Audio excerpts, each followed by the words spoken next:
The government in Denmark has decided that women should be mandatory in military service from now on.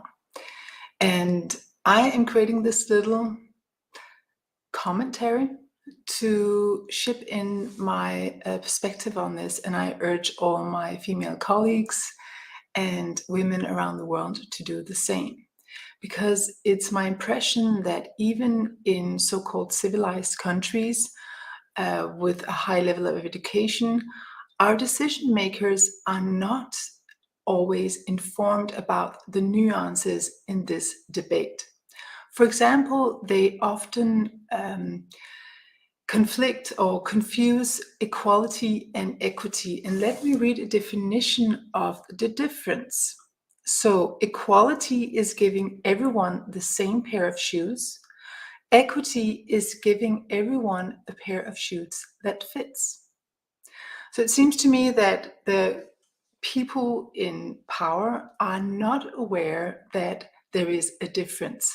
So treating everybody the same, regarding everybody as alike is just not a solution. We are all different. And if you are a woman, you will know that there is a big difference between the hormonal system of a man and a woman. There's a very big difference between how often, not always, but often there's a difference between how our brain is structured. There's also a difference in our physique, our physical design. There's a difference in our nervous system, how our nervous systems are wired. And there's a different experience in life, how we are treated, but also how we are looking at life, how our experience is when we are born in a female body. And this all needs to be taken into account. Did you know that I was actually once in a military camp? In California, it was a course called the Ultimate Leadership Camp. And as I am obsessed about leadership and want to know about leadership and want to train myself and educate myself in all parts of leadership because I teach leadership, I signed up for this camp. And my children laugh at me because the story is actually quite comical. I hadn't really read the papers, so I showed up in my white clothes and with my little wheel luggage on wheels, and had no idea that this military camp was, that this was actually a military camp. I thought it was a leadership camp, but it was a military camp. Because a lot of leadership is actually stemming from military language, military processes. A lot of the old leadership comes from or is colored by leadership in the military. So this was a military camp. And I was supposed to sleep in a tent and run around in camouflage clothes and bandanas and be screamed at by a military general who was giving orders to everyone and yelling at everyone and making everybody wrong as a manner of disciplining us. For me, it did not work at all. I had a very hard time taking this guy seriously. I had a very hard time seeing how this relates to leadership. And I had a very hard time at seeing what are my feminine qualities worth in this environment, because it was all about physical strength. It was all about who is yelling the loudest, who is running the fastest, who is better at at competing with his fellows, who's better at manipulating people to participate in this exercise. I was so puzzled about this, and I did not feel welcome or useful at all. I did not feel I fit in. And this is the experience a lot of women have in leadership positions. They feel, well, they are arriving at a game that was created by men and for men. And so they have a choice. Either you adapt and you try to become one of the guys. And so you learn to play golf and you learn to interrupt and you learn to speak louder and not use that little feminine voice. No, speak louder, make a deeper voice, and change yourself so that you fit into this environment. But what if the problem is not the women but the environment? What if we are adopting and adapting to an environment that is not good for anyone? How about that? And this is what I urge politicians and leaders to think about when they are so eager to create equal opportunity and equality for everyone, and do not consider this term equity, that we have to create an environment that works for all and that takes into consideration the higher purpose of this environment. And what is the higher purpose of military? What is the higher purpose of defense? I should hope that the higher purpose is peace. And if the higher purpose is peace, and higher purpose is harmony between groups that have conflicting interests, then we should employ other qualities than just giving everybody a weapon and teaching everybody to behave like men, like we have always done.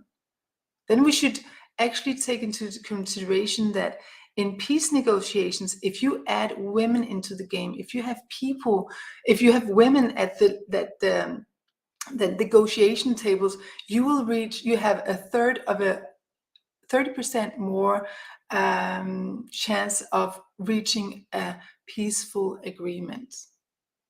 So why don't we have more women at the negotiation tables? Why don't we put more women in those positions where it really matters, where they're more, you could say, the more refined version of their nervous system, not because women are better, but they are just different. The female body, the female system is different from the male, and that is a good thing because we complement each other. And we do not get access to that complementarity when we think everybody is alike, everybody is the same. We are not the same, and that's a good thing. We were designed to be different, to complement each other, just like yin and yang in nature is complementing each other like foot in sock. So why don't we look at things that way and really look at all the statistics, all this research that shows that women and girls are systematically underrepresented at the negotiation tables everywhere in society, in businesses, in politics, in the military.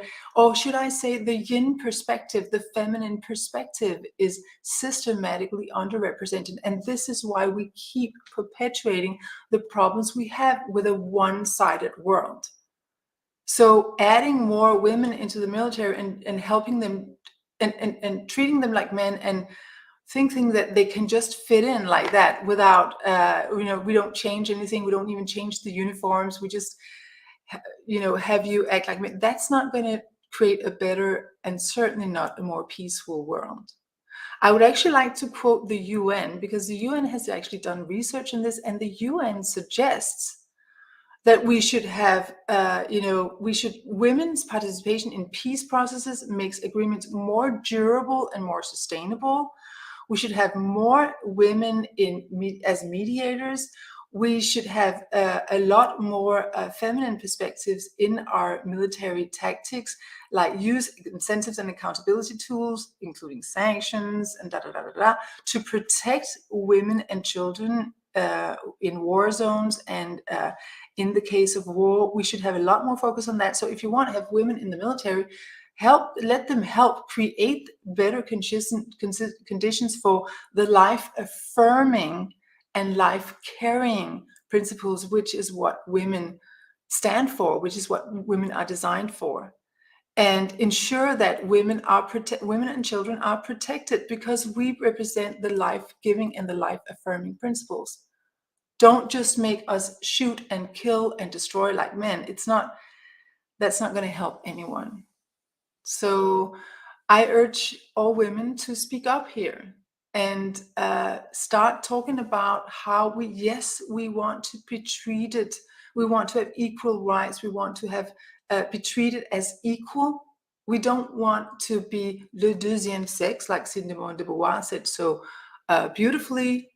Yes, we are regarded as le deuxième sexe, but we are not. We are part of nature. We are part of the divine design, designed to be equally important. but not the same as men. We come with something different, and that's a good deal for everybody. And we need to be allowed to contribute that. So let's get in touch with the higher purpose of military, of business, of all these things that we preoccupy ourselves with every day. Isn't the purpose to create something that's human friendly, that promotes harmony with nature, harmony with our own nature, harmony with each other? Isn't that the ultimate purpose? Or why are we spending more money on military and more money on investing in extracting from the earth? Why are we spending more money on that if the purpose is not harmony? We need to get in touch with the right purpose. And I think that a lot of women, because we are designed with the life giving and life caring and life affirming principles as part of our design, we have a closer relationship to that principle. So we should therefore be present in decision-making processes, at the negotiation table, in peacemaking processes, in processes where we design a world that is supposed to work for all. That is much more future-friendly and future-proofing. Just adding more of the same that does not work for everybody is not the solution. So speak up and ship in your perspective. I understand that for politicians, it's difficult to be really well informed about all areas, but at least we should suppose that the area that you're responsible for, that you are well informed about that area. And I'm sorry to say, but in Denmark, that's not my experience.